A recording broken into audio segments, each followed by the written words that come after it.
What's up, y'all? Welcome back to Marks of a Man podcast, a production of Men Build Men Incorporated. We're centered or headquartered here in Carswell, Georgia. We got our buddy Brandon Chambly in the studio with us. Welcome, Brandon. Yep. We're going to do a little bit of a biography, professional interview. I asked Brandon to come on, talk a little bit about his trade. He's a turf grower, farmer. But before we do that, we're going to start a little bit about your biography and take us through. So, where'd you grow up? Just let's start from the beginning, bro.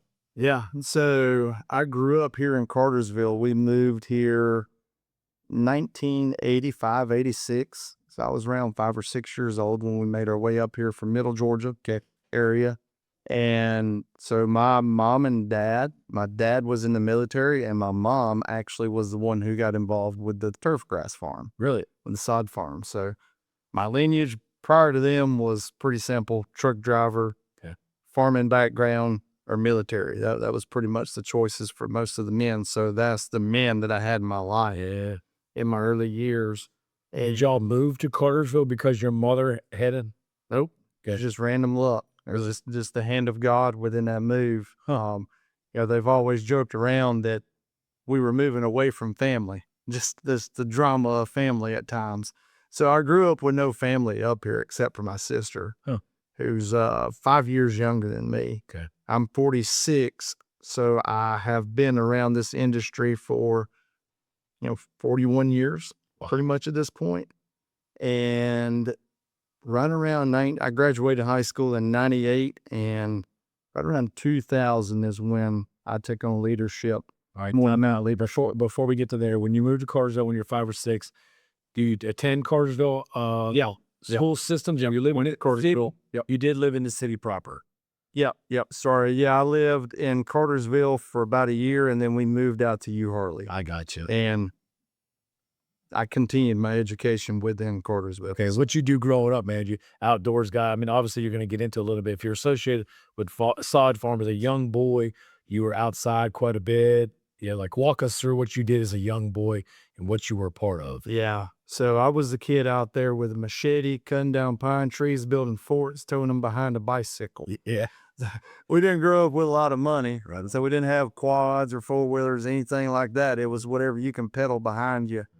But living in U Harley, I was able to, in that time frame, you could just run loose. Yeah. And I did. It was very rural back then.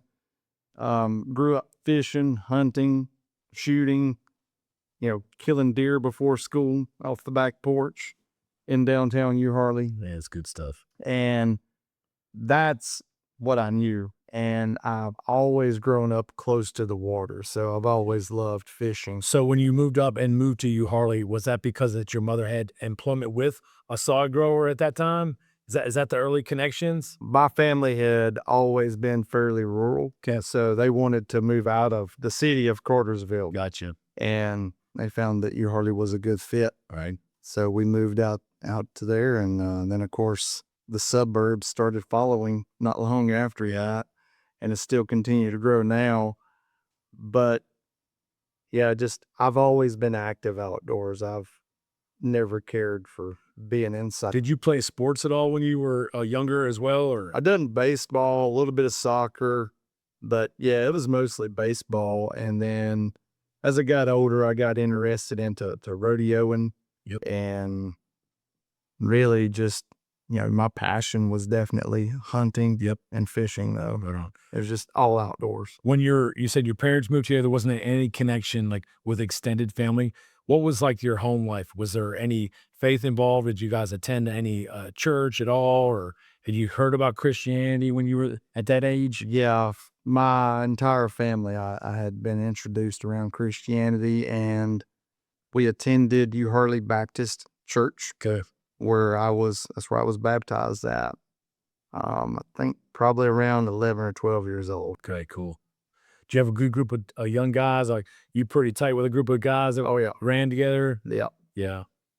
Get in trouble? Yeah, we all got in trouble together, and we all got out of it together, and we all held each other accountable and in line as we continued on into our senior years of high school. So when you moved to U Harley, was back then, was that the Woodland school system. So did you finish high school? There was no such thing as Woodland. There was not. So you were actually at Cartersville. Yep, went all the way through Cartersville. We just Gotcha. paid tuition at that point. I gotcha. So, all right. So you go through Cartersville High School, any kind of like big event at that period of time that sort of influenced you, any like major things? Yeah, so it's funny because I was telling the story to my daughter the other day. So I had worked and started getting a paycheck when I was 13 or 14 years old. And I want to say I was $4.35 an hour and stacking sod. That's what I was doing, was hand stacking sod on the back of a harvester. And of course, I was getting paid and got that paycheck, and I was sitting there wondering, like, what is everybody complaining about? I'm rich. I don't know what my parents were struggling for. I got all this money at $4.35 an hour. And then I found it even unique that they wanted to continue to pay me. So the more hours I worked, the more that check grew. So I figured out, 90 hours, Yep. even at $4.35, that's a pretty good paycheck. How did you get started? Did you just apply as a 12, 13-year-old young guy? My mom was there, and honestly, how I got started was over a female in Middle Georgia, because back then collect calls cost money. Okay. So I had met a young gal down there, and I had called her, and of course, I told my mom and dad, I'm like, well, I didn't know that cost that kind of money to call back and forth to her. So it's like most things with most men, it's normally the whitetail that gets you in trouble. And that's what happened there. So my mom was like, you're going to go to work. Yeah, you're going to start just driving a forklift. Because at that point, I'm pretty sure I was 13. I was not big enough to hand stack sod. And then I hit that growth spurt. And I started stacking sod, 14, 15 years old, and stayed in good shape after that. So from my understanding, at that point, like geographically, where was the farm that you were working on? The U Harley area. So it was all around, and it was for those listeners or viewers that might not be as up to speed on the industry. Let's take a minute and sort of describe like sort of what the sod farm is. I mean, somebody may not have any clue what that is. Yeah. Yeah. So it's pretty unique, because we'll discuss this throughout, is the change that I've seen. So originally I did not grow up in a time where you had the sod harvester that you push through the ground. We did have a sod harvester mounted on a tractor. So it chopped in the length of the sod and cut the sod off the ground, scooping it, put it on a conveyor belt, and two guys on the back would stack the squares of sod, 16 by 24 inches. So we'd put 195 pieces on a pallet, making a full pallet. And, that would get released off the back of the tractor, start on the next one. So pretty labor intensive. Yeah. You're dealing with cold weather, dust, hot weather, you name it, mud, bees. If you're not putting out enough insecticide, you grab sod and you may have fire ants on it back then. So you got to deal with a lot. Oh yeah. And it just built character, really. What was the relationship with the workers when you were 12, 13, 14-year-old boy? Maybe take a minute and for our listeners, describe a little bit about the work environment and some of the characters that you might have been working alongside of as a 13-year-old. So even to this day, I'm still a pretty naive person. And even especially I was extremely naive back then. So the guys that I worked around, I always called them my babysitters. And some of them were on a work release program from jail. Yep. They would go back to jail every evening. And so they'd get picked up, brought out to the farm, work, and that's what I was around. So I got to learn all, different kinds of words and things that I probably shouldn't have heard at times. And I just remember one story about one guy who he had a lot of good influence in my life. He was not a Christian or a godly man, but he was a good guy. And I remember we had a deputy sheriff who was doing some work on the side, building a shed for us. And this guy, his name was Goat Man, is what he went by. And Goat Man, we pulled over in the truck. Think is cranking Z93, so little Yeah. Creedence Clearwater probably in the background. Yeah. And I seen Goat Man get out, and I hopped out, and there was a wasp that went by, and Goat Man took his hat and swatted at it. And then I seen him kind of stumble and fumble, and we hopped back in the truck. And he said something to me that worried me for several days. He's like, and I almost got caught. What are we talking about? He said, that roach fell out of my hat. I had to pick it up before, that guy's a deputy sheriff, before he seen it. I didn't know what he meant. I think I was 14 then. And later on in life, I finally figured out what he meant by a roach, because my concern was, because I remember, I'm pretty positive I talked to my mom, because my mom is actually who done the payroll. Right. And I thought that I talked to her at some point, like, Mom, I don't think we're paying these guys enough. Goat Man's got roaches in his hat and falling out. And did it also explain why he had the little clips on his ashtray? I thought maybe he was an electrician. See, that's a good side hustle. Yeah. So that's just how naive I was. But it was very pure. Yep. Very, very pure world back then, as far as my environment went, and good, clean culture for the most part. I was able to learn how to be responsible. 10 years old, I knew how to drive a tractor. I knew how to drive a semi truck when I was 10 years old. Yep. I knew how to drive, straight shift, just whatever. I knew how to operate most machines at that age. And then now I take back and I look at my son, who is 11, and I think, there's no way I would turn him loose.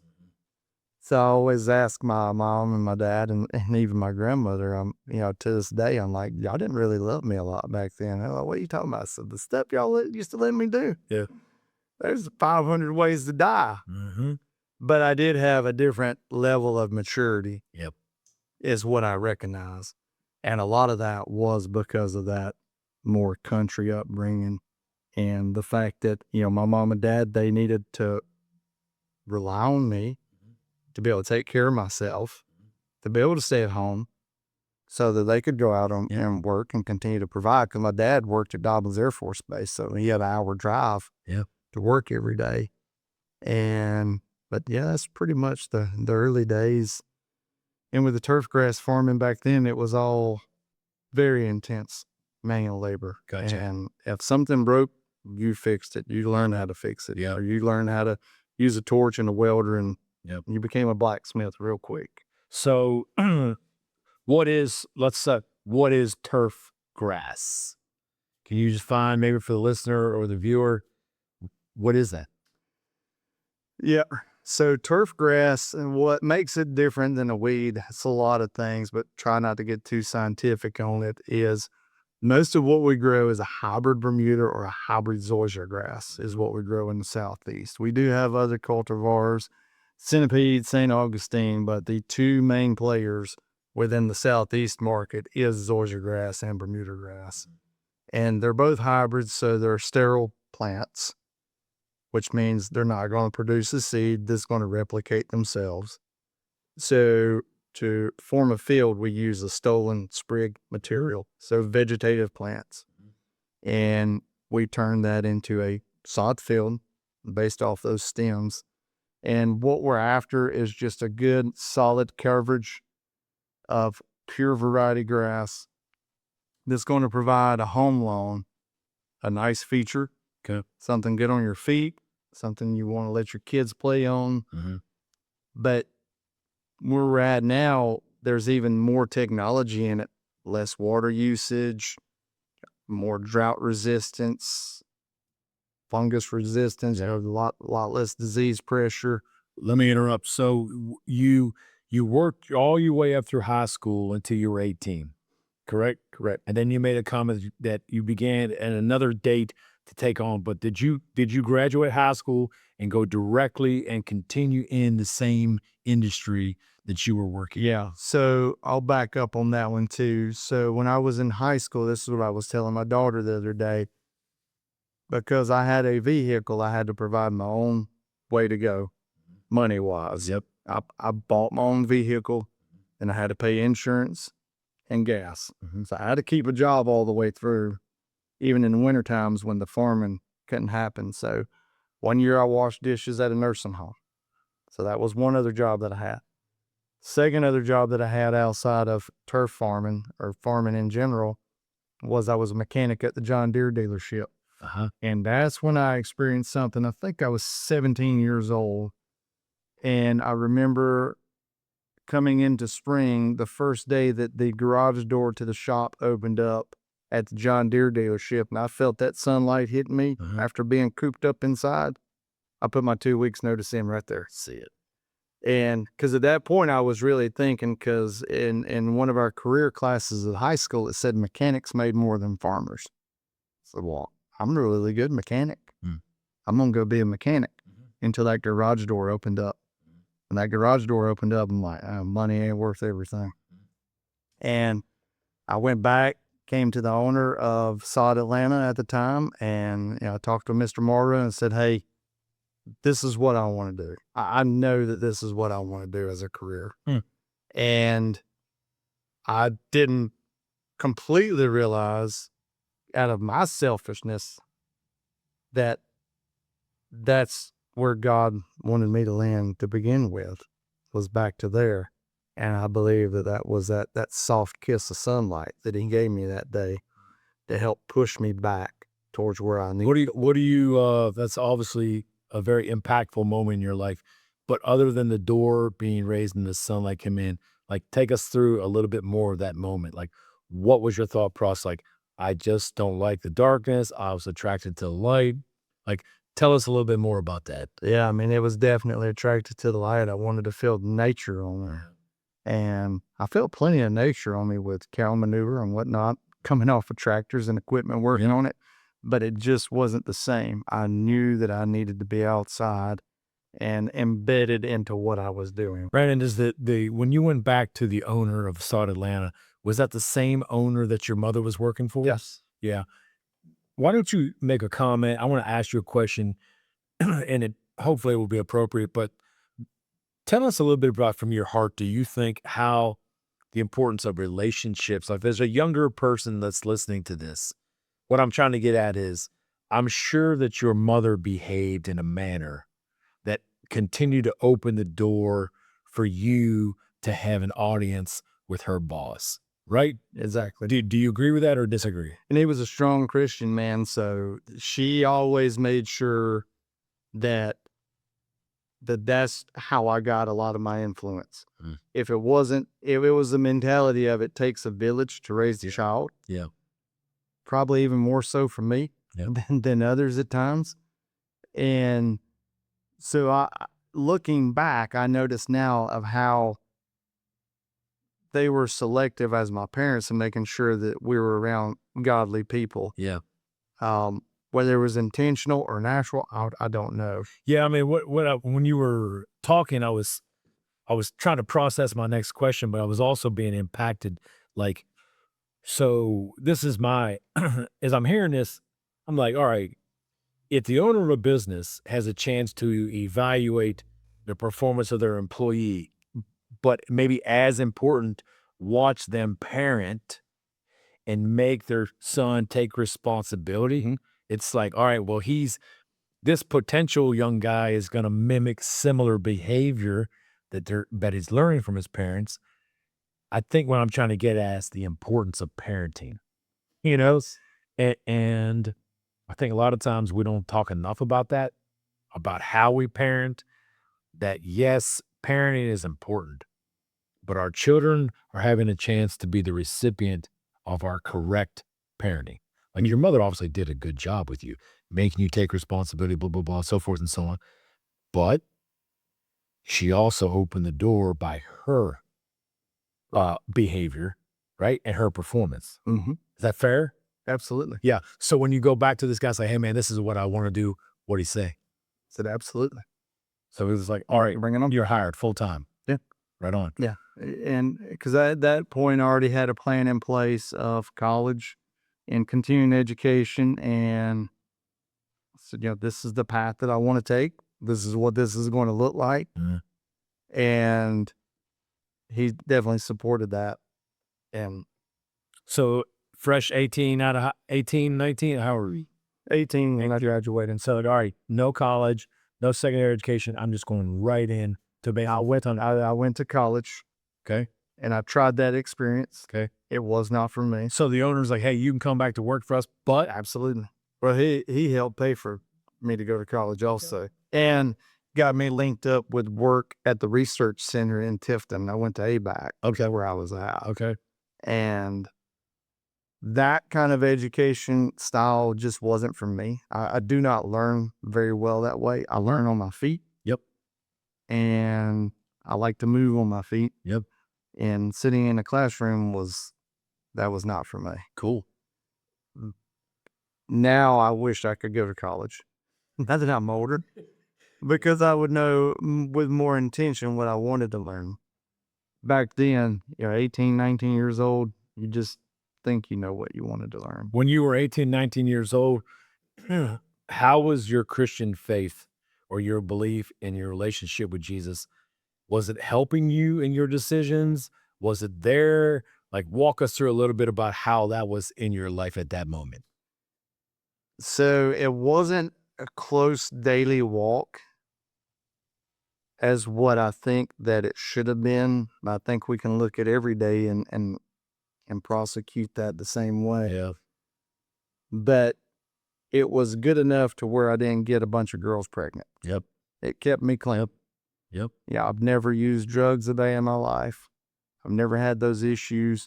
And I've always just had that on the back of my neck of feeling like, oh, what's the big guy going to do? And in reality, he may not do nothing. He may just let you screw up so you learn. There's a saying, and this has been a lot of my education, was, and I've just abbreviated down to HHHA. All right. Give it to us. Because I remember my pawpaw, he told me a bunch of times, with learning, the little boy peeing on the electric fence kind of mentality. HHHA is pretty simple. It's hard head, hard ass. Right on. Right on. And he was an evangelist preacher. My pawpaw was, but I just remember that feeling, even to this day. I still remember that feeling and still have it now. Like, Yep. You're going to let me find out the hard way. I know you will, because I learned the hard way. And HHHA. unfortunately, I see it in my son too. Probably in all of us. To be there. Yeah. To most every guy. Yeah. Yeah. But I let him have at it too. I'm like, you go ahead, because, you need to hit yourself with a bat a few times to figure it out. So you're 18, you're like, all right, I want to be a professional sod producer. I want to grow grass. Right. You have an opportunity to go to work for Sod Atlanta. The owner, you talk to him. You go down to Middle Georgia to try schooling. It doesn't work out. What happens next? Came back there again, open arms. Absolutely. Let's get at it. Yeah. So that's Are what I do. Are you still living with your parents? Are you out on your own at this point? And you can't come back and live with your parents when you leave. Right. I did for a brief moment. Okay. Until one of the farmhouses came Mm-hmm. available, and typical young country boy style mentality. In my early years there, late teens, early 20s, I had a house that you could see through the floorboards, but I had the $50,000 truck in the driveway and the bass boat and toys, and never had to lock. Well, you only had to stay and put any time in there, right? It's like basically we fall asleep in there. That's all it was good. That's all it was for. That's all it was for. And that was in Taylorsville. It was on our farm in Taylorsville. Were you single at this time? Were you dating anybody? Were you involved in the church? Give us some more details of what's happening in your life at that point. Still going to church. Still, just living the lifestyle that I grew up in. Yeah. very much outdoors mindset. Want to travel, want to hunt, Yep. want to fish. And in a lot of ways, I feel like got to live so many different lives prior to ever getting married. Mm-hmm. I didn't get married until I was 27, which for some reason that was just my goal. I was born on the 27th in October. I said, you know what? I don't think I'll ever know who I am until I'm over 25. Hmm. And Why did you feel that way? I don't know. It's just something that was embedded in me. A lot of my buddies, they were getting married, 19, 20 years old, having issues. That didn't keep me from having issues at that, whenever I was 27, but I at least knew then more of who I was, and a lot more of my integrity was being developed. So I knew how to start setting the cornerstone for my life and for a family. Mm-hmm. And it took me that long to mature in health. All right. Well, let's, Still working on the maturing part now. amen, both of us. So let's dive into a little bit about this trade, this profession, right? Let's start walking us through. You come back, you move on the farm, and previously, I'm sure you had a lot of fixing things is inevitable, happens, right? Absolutely. And I'm sure much of your time prior to you coming back in your early 20s was labor intensive, right? And I'm sure, I know you personally as a man, I know you still work hard. I saw you Saturday early, still working hard, right? So it's still going on. But start walking us through, okay, what do I need to do to learn this business? What do I need to do this trade? Like when did you want to be like, all right, I don't mind and I sort of enjoy stacking blocks of grass, but when did it begin to change for you? It was still my naiveness because I didn't realize, but I was just out working everybody around me. And the leadership came in even when I was 16, 17 years old. Mm-hmm. I noticed that I was leading men who were in their 30s and 40s because some things just looked really obvious to me. At that point, our start time was 8 o'clock in the morning. I would notice guys would come in at 8 o'clock, right on the edge of time, get started. First thing they did was they went to the bathroom, Mm-hmm. went and made coffee, went and cut up, talked, socialized. Finally, 8:20, started checking oil in the tractor. Mm-hmm. So I remember that point. It didn't set well with me for whatever reason. So I just started coming in at 7:30. So whenever those older guys got in, the tractors were already running. Mm-hmm. Everything had been checked out, diesel fuel, put in everything. It just made sense to me to come in and get everything prepped and ready. So whenever they got there, we didn't have a 20, 30-minute delay. Mm-hmm. We could get straight to the field and start working. Yeah, let me pause on. Let me dive in and ask a few questions about that, where it comes from, because I think that's important. Hopefully, God willing, there's some listeners that might be listening that could use some admonition, instruction, and teaching. That's why I want to ask a little bit about you. It wasn't like you were trying to prove anything to anybody, right? Yeah, never trust to be anybody's boss. Correct. So why take on the responsibility to serve one another like that? What was in that? Was that competitive? You just wanted to win? You didn't like inefficiency? Did you take it like, hey, it's just not right. I see something and therefore I'm gonna correct it? Like walk us through. I think it's all the above with that, but it's also like we had shared earlier today, you and I, it was embedded in me and I didn't really understand what was embedded in me. And I'm assuming it came from with my parents, with my mentors who were around me. I was very fortunate to have the people that I had around me growing up Mhm. and the leadership that I had. So what the drive for me now, even at my age now, 46, I still outwork most folks. Mhm. Yep. 90-hour work week isn't really, Mhm. it's just regular to me. Yep. I don't know how to do it any differently. Mhm.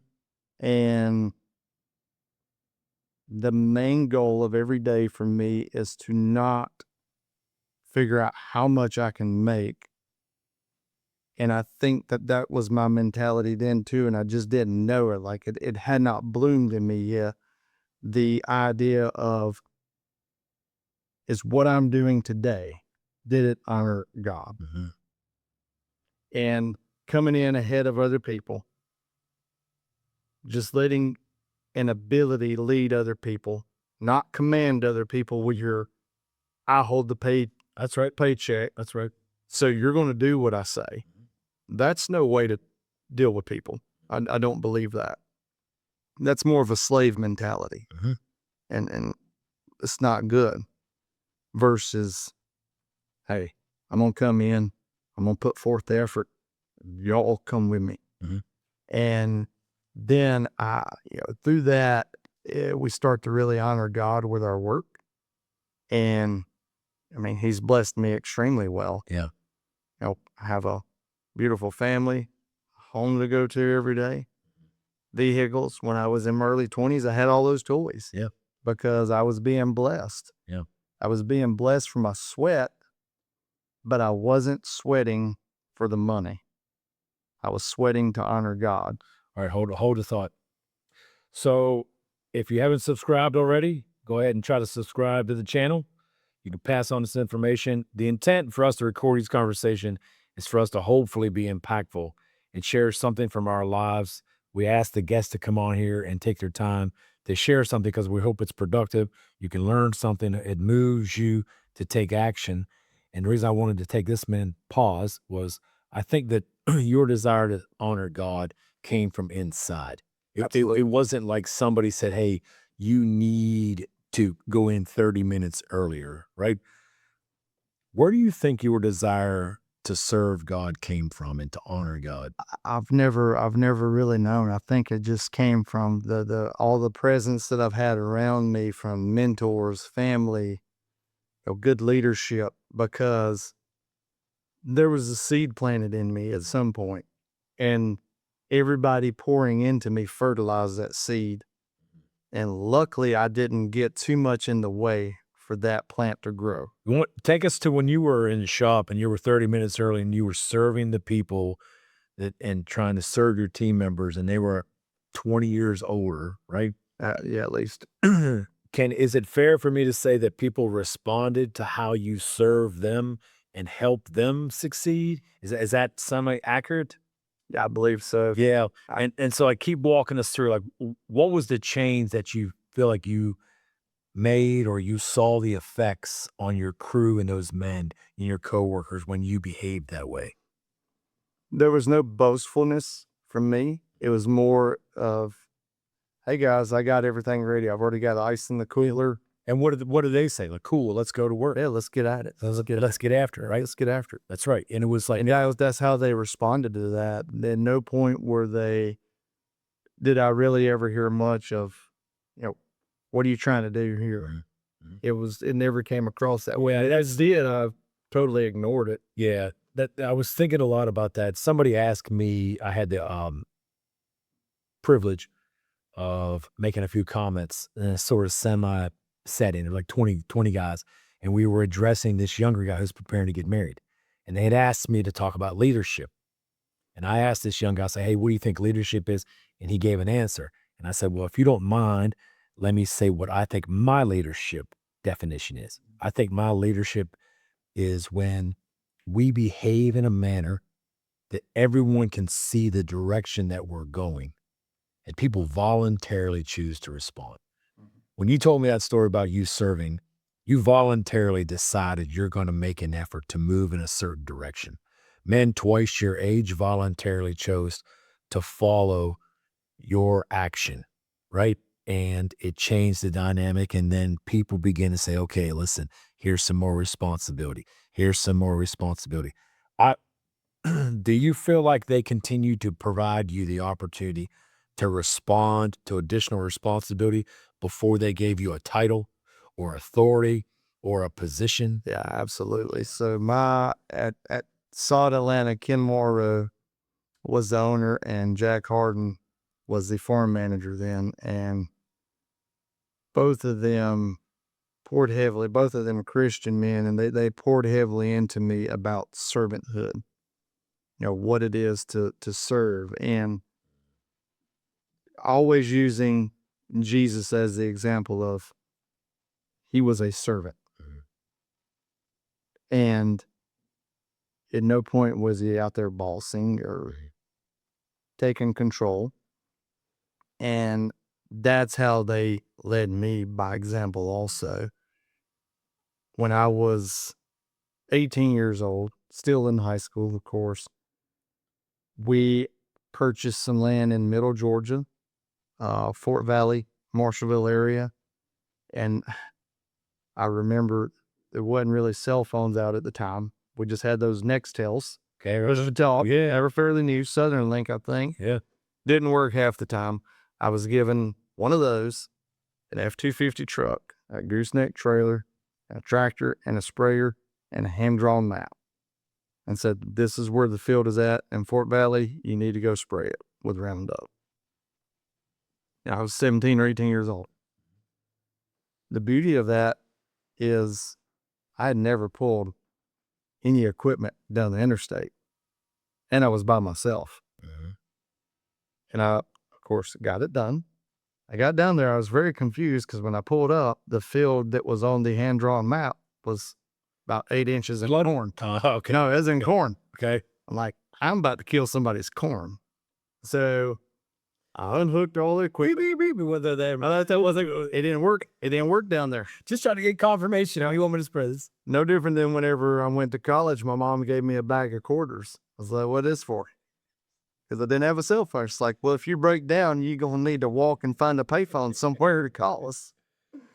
And couldn't call and say, is this the corn I'm supposed to kill? Nope. I had to go back into town and use common sense. The farm that I knew we bought was called the Bickley property. When I came into Fort Valley, I seen a building, a farm co-op store that said Bickley on it. Oh, 2 and 2. Yep. So I went to that co-op store, said, hey, can you help me? I don't want to spray somebody's property that's not ours. And that was just that level of responsibility. I didn't know it then. I knew it later on. Like, I was tasked to do that versus guys who were 30, 40 years old and in leadership within our company then, but they weren't given that responsibility. But I was at 17 and still naive and stupid. Was it the field of corn? It was. I was in the right spot. And I remember we had, I think I was on a 4630 Ford tractor. And even though I've been back and forth from Middle Georgia all my life, all I could think about was the rattlesnakes down there. So the entire time I was on that tractor, and I remember my dad telling me, a rattlesnake can jump the length of his body. I'm like, well, if there's a 5-foot rattlesnake, he can jump 5 feet. So I rode with my feet up on that tractor the entire time because we had no cab tractors back then. We didn't have a cab tractor till I was in my 30s before we ever bought anything with cabs on it. And it was just that naiveness of thinking that a rattlesnake is going to strike my leg while driving a tractor through a cornfield. So you're in your early 20s, you're serving people, and you're trying to grow grass. Growing grass, let's go back to a little bit of more scientific. We'll sort of get in, not in the weeds, but we'll get a little bit more, educate us a little bit about what a sprig is. So like, let me just ask a couple things. Like, hey, we have a bare piece of earth, okay? And then walk us through how you make that ground suitable to do the next step. Like, tell us what you do. Yeah, so a lot of common practices, tillage-wise, like traditional row crop. We loosen it up to seed bed profile soil. And we're looking at try not to break super deep in North Georgia because of erosion issues. And we just, with our clay up here, you don't want to go too deep. You'll pull up a lot of bad clay back to the surface. So we concentrate on the 6-8 inches level and really focus on that main root zone of where turf grass is going to be within that top 3 inches of getting it started. Okay. So when we have it to seed bed quality, nice and smooth, If you want a smooth harvest on the backside, it's no different than how we do a lot of things in our lives. You have to prep smooth in the beginning. So if you want something good in the end, you got to start with something good in the beginning. Right on. Same thing there with planting turf grass, no different than corn or soybeans or cotton.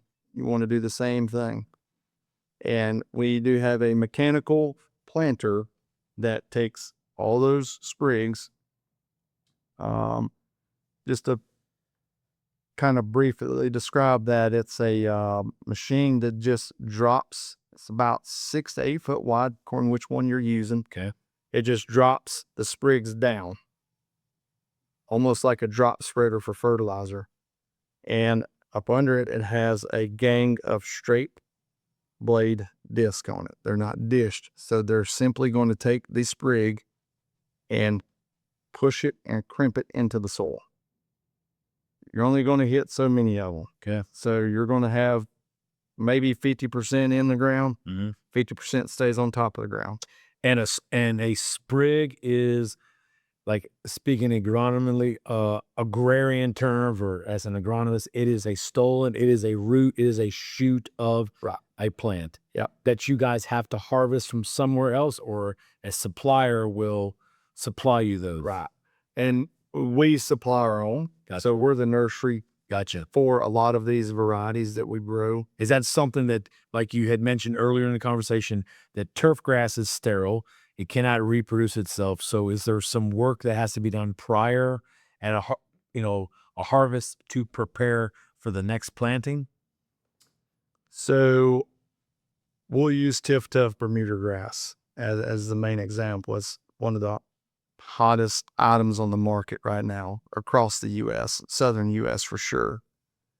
It's just your new Bermuda grass that's on the market. Came out 2016, 2017 is when it was first introduced on the market. So this plant was bred by the University of Georgia in Tifton, hence Tiff in the name. Called tough because that's just what it is. It's a really tough plant. So it was individually selected one stem of grass out of the breeder plot, the original breeder plot.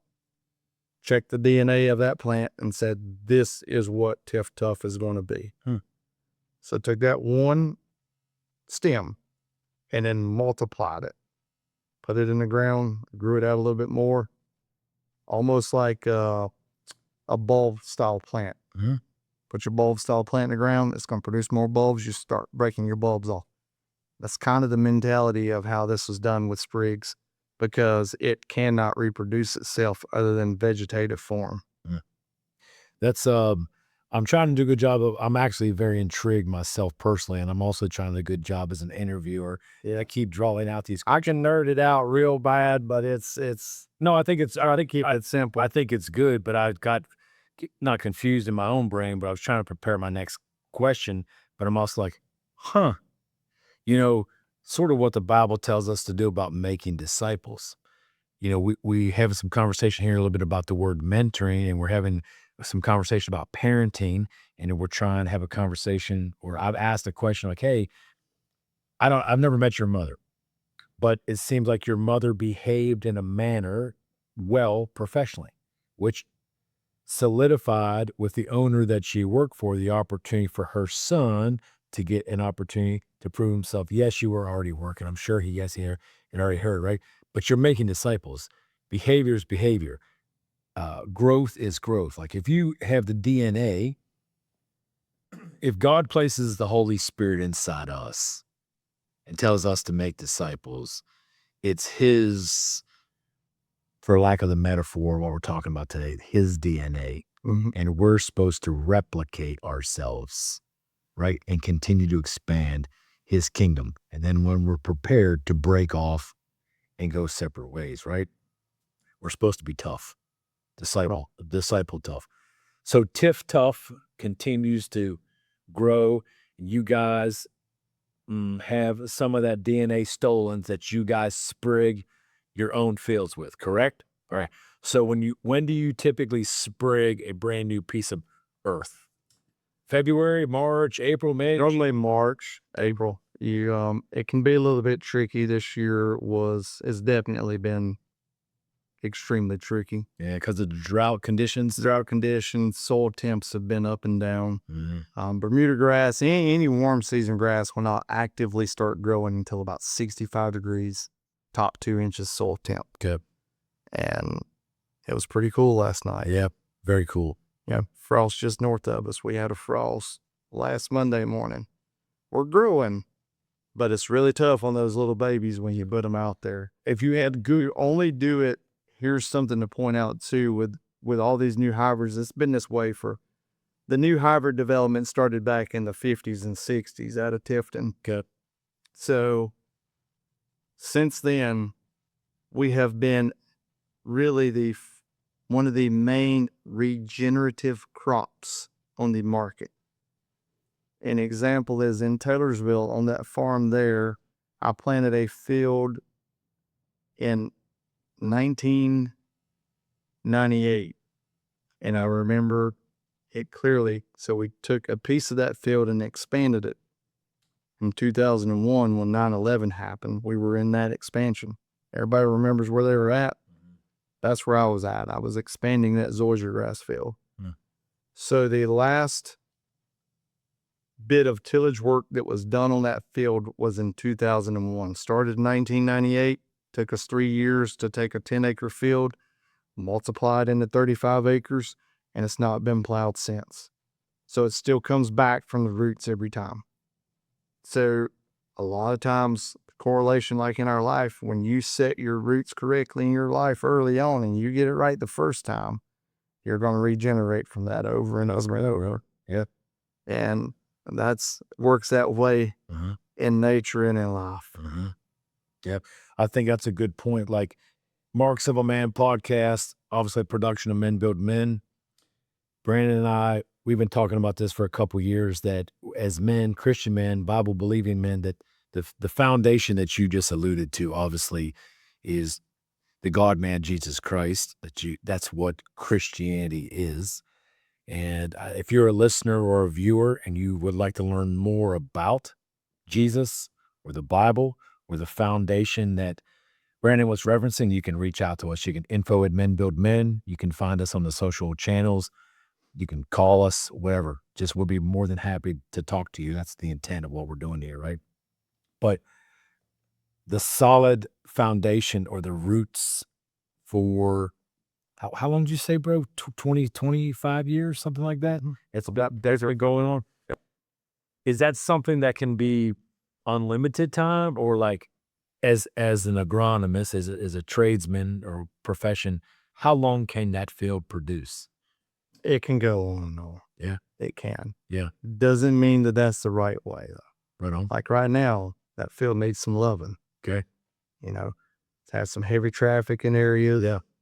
It's just that with the demand that we have right now, for me to take a field out of production and lose a cycle off of it's pretty detrimental. Yeah. So You're talking about monetarily. Right. Yeah. I was just trying to ask the question to see like hey, your roots, it the last 26 years, you've seen drought, you've seen wet conditions, tornadoes have come through there, all kind of different environmental nurturances. It withstands. Yeah, right on. You've got to keep it nurtured. And you have to not press too hard and not to try to ask too much from it, right? Right. Yeah. That's something that you and I have been talking a lot about, is maybe we as men, sometimes we don't have the most accurate expectation, and maybe we try to I'm trying to sort of like talk metaphorically, but like, hey, if I'm going to go out and your business is to sell turf grafts to customers, like, hey, I need X number of square footage of production this year, and I go to try to pre-sell it, right? The presumption is that God has to produce, right? Like, if you pre-sell it, but no, maybe you just got a little too far ahead of actually what your capabilities are. And the reason I was sort of chuckling a little bit about what, giving your son some grace is like, bro, isn't that what most dudes do? Like, we try to get a little bit ahead of what we can actually produce, Yeah. So, You're in the mid-20s. You're growing grass. What's the average day to maturity on turf grass? 6 months? Depends. So zoysia grass is pretty much a 12-month cycle Good. on your better hybrids. Some are a little bit longer than that. On most Bermuda grasses, Tiff Tuff would be a good example here. If you do things correctly, you can produce within 90 days. So, example of the field that we just finished harvesting last week here in Cartersville. I have it scheduled out and hopefully plotted in a manner with a good growth program that within 90 days, it will be back to maturity again. All right, time out. Sod Atlanta. Super sod now. Okay, super sod. Okay. Where can the viewer Brandon recommended this year. I got like 6 pallets of sod that my wife had me put in the backyard. And by the way, it's actually doing pretty well. Right. So I actually have your product in my personal backyard. Where can the listener or the viewer find and buy grass from Supersod? Supersod.com. Supersod.com. That easy. Okay, supersod.com. You can go there. You may not find Brian in there, but like I said, you can buy sod there.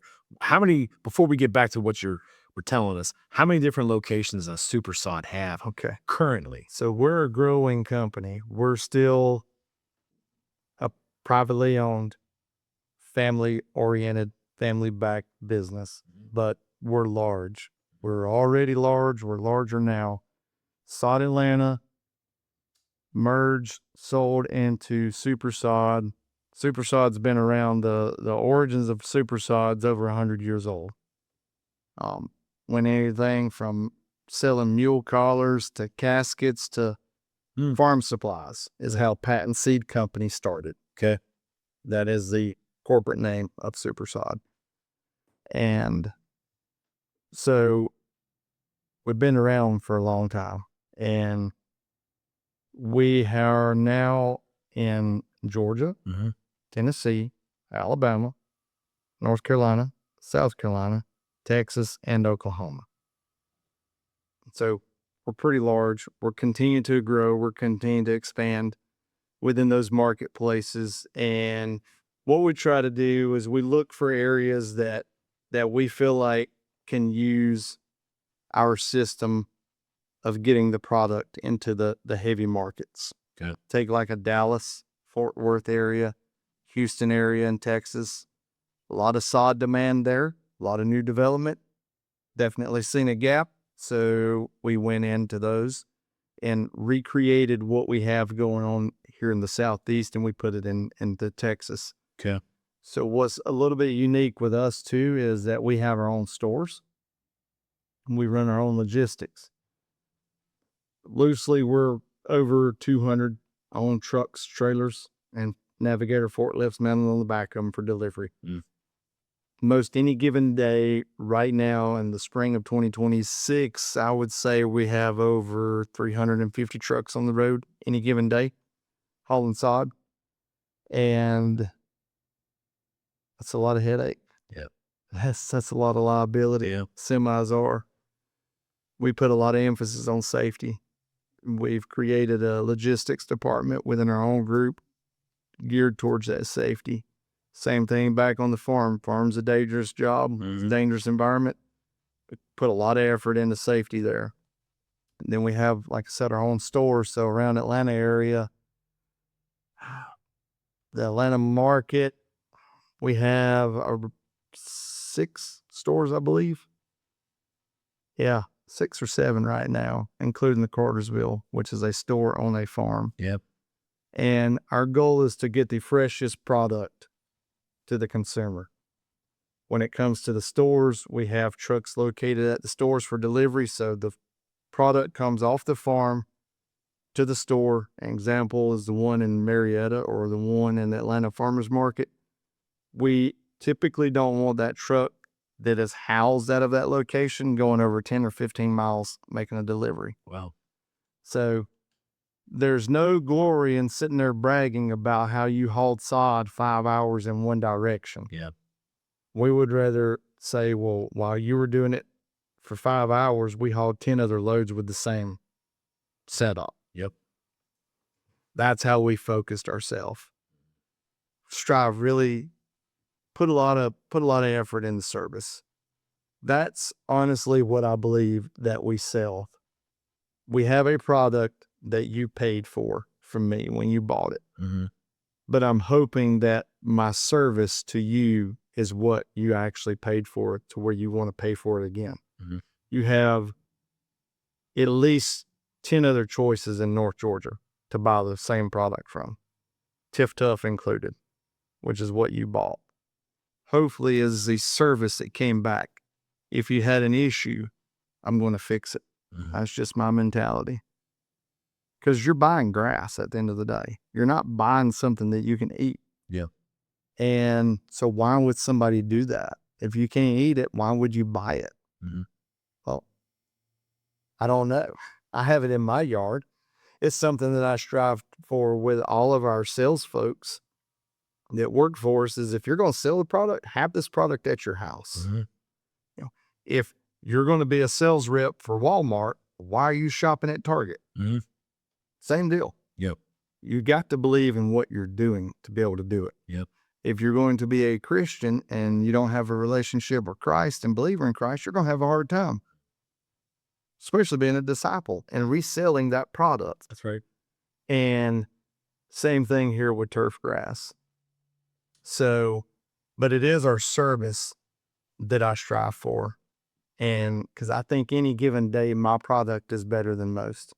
And I don't think any given day, like somebody else's product is better than mine. Where do you feel like that your desire to provide professional service really changed in your life? Where did it really become like, all right, growing grass is cool, but this? Two guys come to mind right off bat. One was Evander Holyfield. He bought sod from us. My job with him was on that project was I rode with the truck driver down to Atlanta to deliver the sod. My job was to run the forklift. Truck driver didn't know how to run the piggyback forklift. We get there and we knock on his door. Hey, Mr. Holyfield. It's a big dude. You're sitting there thinking, I hope he really likes this product. That's a big man. I see what he can do. Yeah. And second one, because I've had the privilege of having to stand toe to toe with our customers. Some guys don't have to do that. Even in our organization, they're so disconnected to where they're only doing the growing. They're not at the store dealing with a customer who says, that doesn't look right. Yeah. That makes you look at your product different when you're having to deal with a customer and explain to them why that doesn't look right. Mm-hmm. Why is that grass brown, but this pallet over here is green? Well, one's a wintertime grass, one's a summertime grass. Summertime grass hadn't greened up yet. Mm-hmm. That's a tough one to swallow. Second time I was 17 years old maybe, and I was loading a pickup truck, and I noticed this guy was very large. Happened to be the big boss man from WCW, right? In Cobb County, we had a lot of pro wrestlers, not to be confused with wrestlers. They were wrestlers. And I remember I bumped his truck, and I was like, oh no. And it was a really good looking F-350 dually. I remember it very clearly. He come walking out, and I'm, sitting there like, Mr. Boss? Because I didn't know his name. I just knew his name from TV, from TBS. I said, I accidentally bumped your truck while putting the pallet in there. I'm sorry. And of course, he had good grace, and he started cutting up with me. So I mean, I was size 27-inch waist, probably weighed 100 pounds. I was like, I can get off this forklift and slam you right quick. That's what you want. Yeah. If you want to go that route. But yeah, it was just those experiences because dealing with the customer directly and, having to have the humility to apologize for messing up. The product was good, but my service was not good because maybe I could have done something different. I'm sure I could have. Did you have the authority and the position at that time? When you're 17, no. Yeah. Right.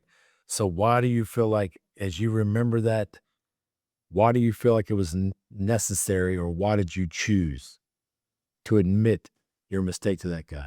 Well, two reasons. One, it was the right thing to do, and I knew that. Number two, his arms were that big around. Mr. Boss. Yeah, Mr. Boss. So, yeah, there was a couple of reasons why. Was there any, I mean, hopefully this question is, do you think, did you ever consider about your future while that was happening? Do you remember that? Like, okay, man, like I made a mistake here. I need to do the right thing. Or like, my mom works here. I need to protect my job, or just as simply as, hey, I made a mistake. I just need to admit it. I was never, ever scared for my future. Yeah. There's only one time that I remember getting in trouble, per se, for, workplace, for being prepared and ready. And it was with my mentor. The day prior, we were working on sending a lot of the sprig material to Texas, down to South Texas, probably doing 5 or 6 semi truckloads a day. Dump trailer, 40-foot dump trailers. So we packed that sprig material into it. Wow.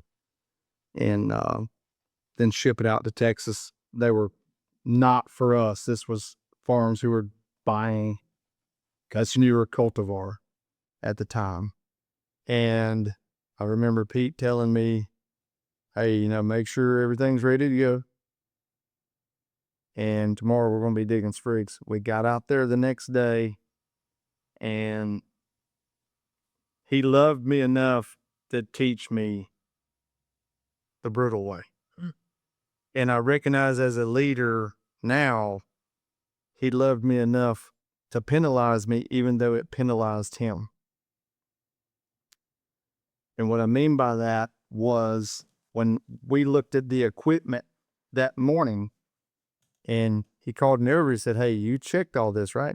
Yes, sir, I did. I said, okay, well, this roller is froze up, and 2 or 3 grease fins over here didn't get caught.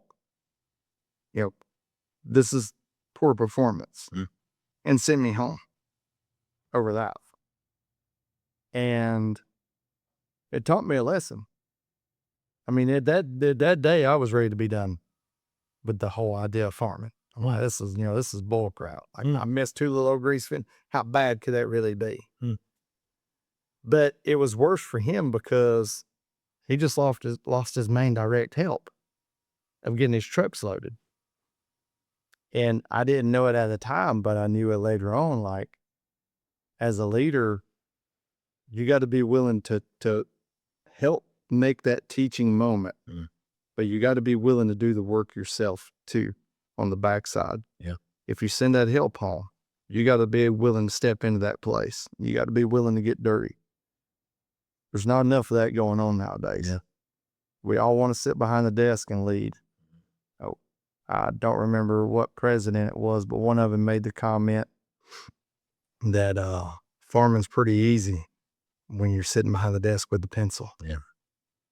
And that was probably 50, 60, 70 years ago, if I'm not mistaken. I'm drawing a blank on who it was that had coined that. But yeah, I've always looked back at that moment because it was just a couple of grease fins. And what are some other moments that you can remember over the life thus far in this industry that you've learned? We can make it a really long podcast. So I remember,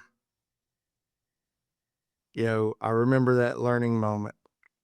Another one that comes to me was in 2000 2007, we picked up a piece of farmland in Calhoun, Georgia. And I busted my tail off getting it ready, and I got a crop growing on it, and it was Tifway Bermuda grass, and I had that crop ready to harvest fairly quickly. It was extremely quick turnaround. And I remember Ken coming up to me one day while we were up there on site, and gosh, I think maybe $2,500 or $3,000. He handed me a check just out of the blue and said, "I just appreciate, your hard effort at what you're doing." And I mean, I remember I was like, I can't take this. I mean, you paid me to do the job. He's like, "No, you're taking it like you've earned this." And I remember how that made me feel inside. I mean, I remember it made me just want to break down and cry. I'm like, I wasn't doing this That's right. for extra. I was doing this just because this is what I do. And to have that recognition and that affirmation of attaboy. And it reminds me even to this day of, it may not always be monetary, but how big of a deal it is to have that affirmation with a coworker or with a child at home or with your wife or with a friend, and just give that affirmation of love and say, "Man, you really freaking killed it on that one." Yep. Calling it out, right? Right. So it goes both ways. I think what that communicates is when you affirm somebody or call it out, I think it instantaneously communicates that you're engaged. If we see the behavior of our wife or our children, we can't call it out specifically if we're not a part of it or aware of it, observed it, thought about it, and so forth, right? It's engagement. I think that instantaneously communicates, like when this guy gives you, he had been watching your performance. He had given great intention to reward you, but he was aware of what kind of effort that you were putting into, right? Right. You got another one that stands out? What you've learned? Yeah.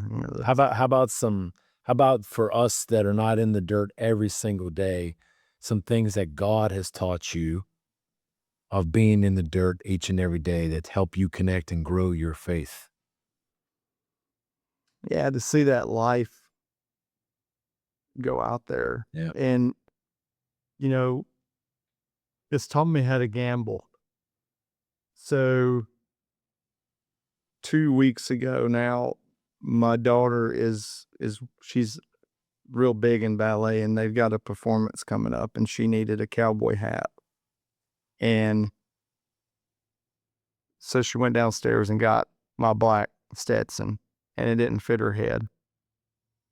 I said, "What doesn't fit my head neither now?" I said, "You got to remember, I got that when I was 21 years old in Vegas." And she looked at me, she's like, "Daddy, you won't even buy a lottery ticket. You never even bought a lottery ticket a day in your life. What were you doing in Vegas? You don't gamble." It's like, "True, I don't gamble the way you think." I said, "But let me tell you something that I do gamble. It's because prior to this rain coming in, I gambled 4 tractor trailer loads of granular fertilizer, $17,000 to $21,000 per load. And I put it out on ground that I don't have irrigation on. That's a pretty steep gamble of the tune of about $80,000 to $90,000 on the chances that it was going to rain.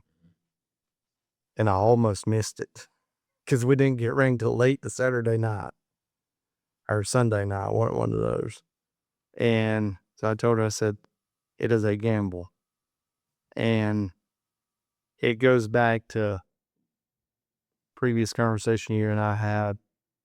It's, you need to pray for what you want or for what you need, but you also got to get to work yourself. So to sit there and pray and say, "God, I needed rain. My irrigation is doing all they can do, but I need it to rain." But if you don't have enough faith to go out there and plant that seed or fertilize that crop, knowing that we serve a good God. We serve a God who loves us and who desires to answer what we ask for within the way that he knows is right for us. It affirms, like, I believe what I'm praying for, so therefore I'm going to start walking in that direction. Faith without works is dead. That's it. Is dead, right? And you get a chance to see death and life. And you were saying that you enjoy seeing life. What are some other things that God has taught you as you watch life come about in cycles as you're growing turf grass? So the biggest thing that I think of, which is very different in farming, especially in my world, because I do deal a lot with people. If we only row cropped, which we do a little bit of row cropping here and there, but our main business is focused around sod, turf grass production, which is labor intensive. So I get the beauty of my job, and it's also probably the aggravation of the job, is dealing with people. And that's what is so unique. Mm.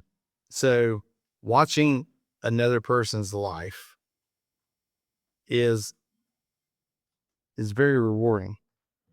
You know, being able to witness in openly, verbally, or leading it out with how you live your life in front of others as they watch. And then you see a coworker turn his life over to Christ. Mhm. That's more rewarding than growing a successful field of Yeah, turf. right on. What I was listening to you and I was thinking to myself, all right, I'm going to ask him two things that's been the biggest change from when you were 12, 13-year-old to now about how men behave. And based upon your answer, how would you look in the camera and tell a younger audience what might need to change moving forward? You know what I'm saying? Like, what have you seen the last 30, 40 years of your life working around, in and around men? What has unfortunately changed the most? And what would you like to see be corrected? It goes to the saying of hard times makes hard men. So when I was younger, hard times made harder men, and I was around harder men. So I grew up in a harder way. Mhm. Since then, we've had softer times, and we see a lot softer men. Not saying that everybody's soft, but this idea of that I don't want to get dirty, or I don't want to sweat, or I don't necessarily want to work hard, Mhm. but I want the reward as if I worked hard. That is a problem that we deal with today. And it's led us into where, unfortunately, for me and my industry, I don't even know if you've seen much of this from my farming and any of my social media, but I've invested heavily into Yeah. automation. Yeah, I've been watching it. So I've never replaced a single worker with a self-driving tractor, but I've brought this equipment in to better enhance Mhm. our lives on the farm because we cannot bring in enough workers to help us. Mhm. So it has allowed, one guy that it brings to mind. 3 years ago, he couldn't go to church on Wednesday evenings. Now he can go to church every Wednesday evening. What factors that in is the fact of that he's not having to do all the mowing by himself at that location. There's John Deere tractors equipped with automation that drives by itself Mhm. and continues to mow while he's able to leave Yep. and go to church. So there's reward to those purchases with that, but what forced that is necessity. Necessity is what drives all of that. Mhm. That's some of the fun things about my job is, and especially with us and our size, Because of our size, it makes us more attractive to a lot of technology folks to come to us. I'm working on the idea of bringing humanoids onto the farm Mm-hmm. and helping, and growing even more with AI, because I'm only going to last so much longer. And I don't think that the next behind me is going to have that work ethic that I have of the 90 hours. Mm-hmm. So how do I make it easier for the next 4 or 5 people that it takes to replace me? Mm-hmm.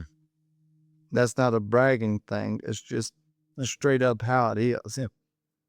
Because a lot of people want to focus on one thing, where I come in every day and I focus on HR work with individuals. I focus on the agronomy of growing grass. I'm a technician on irrigation systems. I'm a technician on tractors, babysitter, psychologist, all these different things. Sometimes I'm a doctor, and that is a rough spot for people if I have to be your doctor. But I get exposed to so much. And the one thing that I am not is tech savvy. Mhm. And so that's what really excites me, because I love to be challenged. Yeah. So now getting into this environment of working with, I've been in this space for about 5 or 6 years now, with the idea of using AI and self-driving equipment. I cannot write code Mm-hmm. on software, Mhm. but the guys that can write code doesn't know squat about what I do. Mm-hmm. So we both need each other. Mhm. So I work hand in hand with a couple different groups on that That's cool. dang near every day. Yeah. It's been a great partnership. And I hope that as I look to exit my industry at some point, that I want to do it the same way with the Boy Scout motto, because I was a Boy Scout also, which is leave it better than the way we found it. Mm-hmm. And that's a lot of where I focus at right now. And we were talking about, I had some agronomists up the other day, working with them, and part of that is to help develop more of a plan and getting it in place to where whenever I do step down or stop or do whatever, that I want it to be better than the way I found it. Mm-hmm. It's already better than the way I found it, not because of just me, but because of so many other backs that I've stood on top of and allowed to ride along. Like I said, I've had a great list of PhD mentors that have helped get me to where I'm at. Mm-hmm. It brought me more success than any education could have, because it was that HHHA education that I was able to succeed with. And looking back, I know that right there was definitely the hand of God putting these things in place.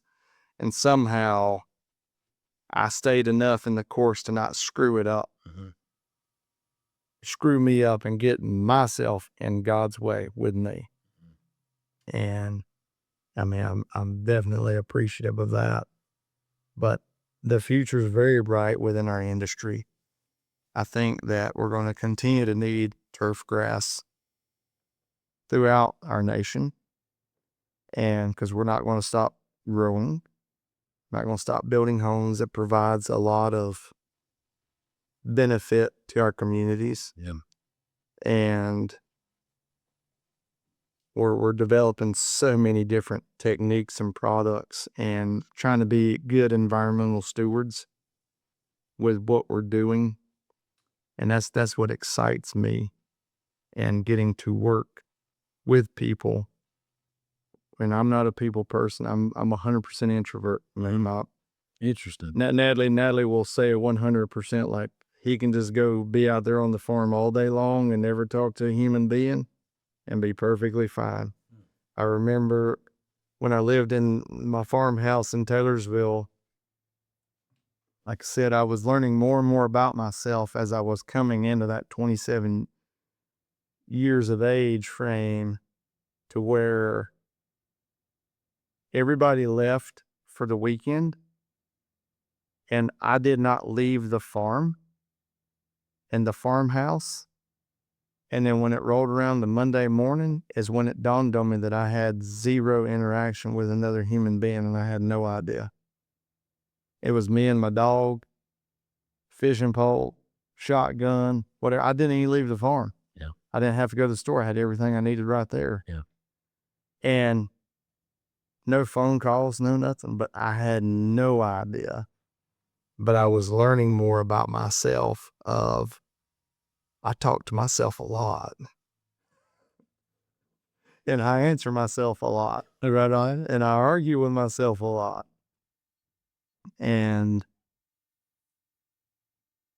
I think people need to get more self-sufficient in a lot of ways too, especially men. You know, as a man, it's your job to be able to take care of a female, take care of your wife. Anybody can father a child, That's right. help create that. Mhm. But where a man needs to step up at is not be so soft. Men need to be hard. Men need to be men. Men need to know how to put their self in front of everything that is coming towards that family. Mhm. Not pushing their wife or children closer into the danger while they get behind it. We see that. I'm sure you see it. And you just sit there and think, what in the world? When Natalie was in a car wreck, she was T-boned in October, and it hit right between where my daughter was sitting in the front seat and my son was in the back seat. That's the reason why I buy them big vehicles. So she was in a XL Denali, larger vehicle, and got T-boned pretty hard. And when I got the phone call, I made it from the farm to where they were at within a matter of a few minutes. Sure you did. And when I pulled up, I looked over, I seen nothing but the other person who hit them. And I looked at her because I learned a long time ago how to be a better man and handle these situations, because prior I've not handled these correctly. But I asked that lady, I said, "Are you okay?" And of course she said, "Yeah, I'm okay." And I started looking for, Natalie and the kids. Didn't see them. Oh, there's an ambulance. I bet they're inside that ambulance getting checked out. So I went to the ambulance, the door's locked. So I just started beating on the door. And of course, it freaked everybody out, evidently. And then one of the paramedics realized, okay, this might be the father of these kids in here. Because the kids were like, oh, that's my dad. And of course, the paramedics, they were freaked out with somebody beating on the door, not gently knocking. But that's a situation where you see danger as a man, you've got to step in between that danger. And it doesn't even matter if it's for a wife and kids. As a man, you need to step in front of that danger in any event, even if it's a stranger that you don't know. The family all right? What happened? Oh, they're good. All right. Oh, she ended up getting Escalade. The deal. A larger vehicle, a larger vehicle. An upgrade from So, all right. So the future's bright about your industry. What if there's a younger guy or middle-aged guy that would want to be intrigued about your industry? If the future's bright, and like, how does somebody start? Like, what's a good place for them to find out about the turf grass industry? Yeah, just find a local farm to you. Or if you're not close to any farmland, just reach out.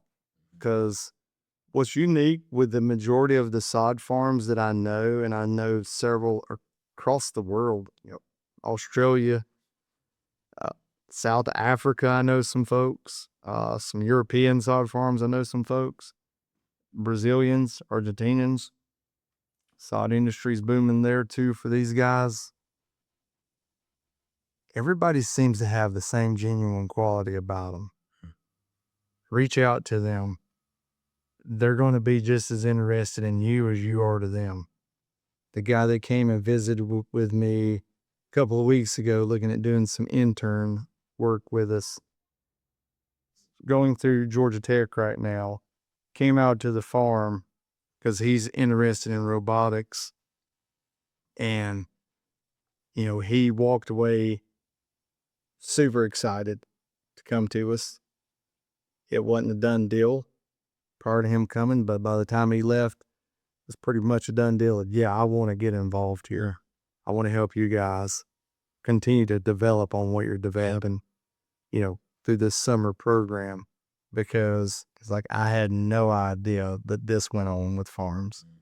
And it's not so much sod specific. It could be row crops in that scenario with him. But given the fact that we do turf grass, it's even better. The thing to keep in mind with turf grass comparative to corn, and I don't want to make this come across like that guy that was running for president, Pete Buttigieg. I didn't know him. Yeah, it's not worth knowing probably. He said anybody can farm, you just go out there and throw seed out and walk away. It was that guy on that last go around. But it's just ignorance on his part, most likely. But in root cropping world, we are able to, because we're technology has gotten it, we are able to put the corn seed in the ground, walk away and come back and combine. There's a little bit of work that goes on in between. Yeah. But it's not every day. So comparative with turf grass is you want to compare that more with like a dairy, to where you have to go touch that cow every single day. Turf grass farming, if you want the maximum of what you can get out of a field, you're going to be at that field every single day, or else something's going to suffer a little bit just because of nature. Same thing with the cow. If you want to keep milking that cow, you've got to milk that cow twice a day. Mm-hmm. If my memory serves me right with dairy. Yeah. You know, a lot of times it's 4 a.m. in the morning, 4 p.m. in the afternoon. Well, it's Labor Day, cow. We don't want to do it today. It's Labor Day. Take the day off. That cow doesn't know what day it is. Doesn't matter. Yep. Sun came up. That's what matters. Same thing with turf. Turf grass doesn't realize it's 4th of July and you want to go have a barbecue and shoot off fireworks. You know what? It still needs mowed. Hence the automation for us. Yeah. Also the automation with the carousel and the AI technology within the dairy industry. Mm-hmm. But that's, there's a lot that goes on. I look at it with my kids. Both of them are very, very good with engineering mindsets with both of them.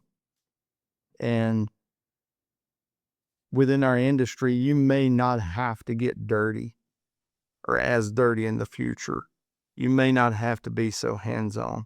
There's still going to be some of that in place, but hopefully we can continue to minimize that so that we do attract and we are competitive with why would you want to come work for SuperSod versus going to, you know, locally like the Shaw Industries or the Anheuser-Busch. I want to be competitive with the pay and the benefits. There's only so much that I can do with that though, because of the product that we sell. It has to be an affordable product. Right. But I want to make the job to where it's not a job, to where it is a career. And that's what we have focused on is bringing folks in with the understanding of this can be your career, like it's been for me. It's never been a job. Yeah. If it was a job, then I wouldn't do it. Yeah. That's what's intrigued me is if I didn't need to get a paycheck right now, I would probably go to California and volunteer to work for free for grapes. It's the most interesting thing is how they can make wine out of that grape and make it taste a certain way because they change the acidity of the soil. I want to learn how to do that. Totally has nothing to do with sod. Yeah. But It starts with the principle that you shared earlier.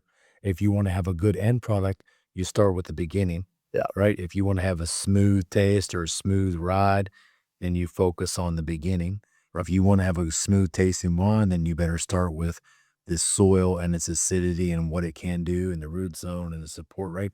And I think that's something that for sure men build men.